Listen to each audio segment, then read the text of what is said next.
تعرف يا أخي، هلأ فيك تنام مرتاح. الله المنتقم الجبار انتقم من يلي قوصك. كل مين فكر يقتلك مات وخسر حياته.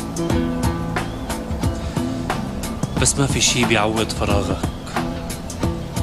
وما في شي بينسينا وجع فراقك.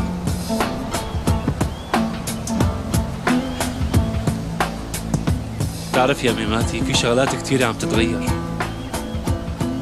أنا ما خبرت حدا لهلأ، بس ما فيني خبي هذا الحكي عليك.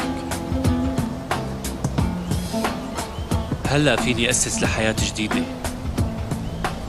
وطالما أني أخذت بتارك ومشي الحال صار فيني وقف.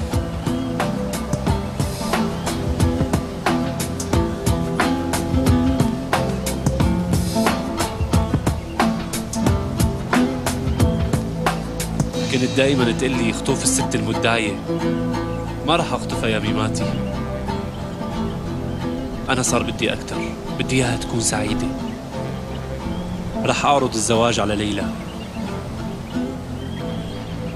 يا ريتك يا رفيقي كنت معي بهذا اليوم.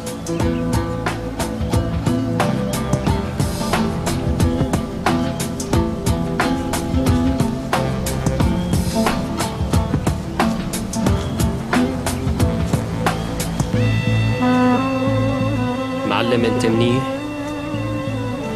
في شي أخبار عن كارا؟ الحمد لله حالته منيحة معلم، بس أراز ما رح يوقف أبدا إلا ما يتحرك بشغلة جديدة.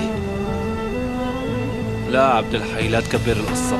أراز ما بيقدر يعمل شي من دون بويرز، ولا ما يطلع قدامك، بس طلع أوصوا براسه. معلم لوين بدنا نروح؟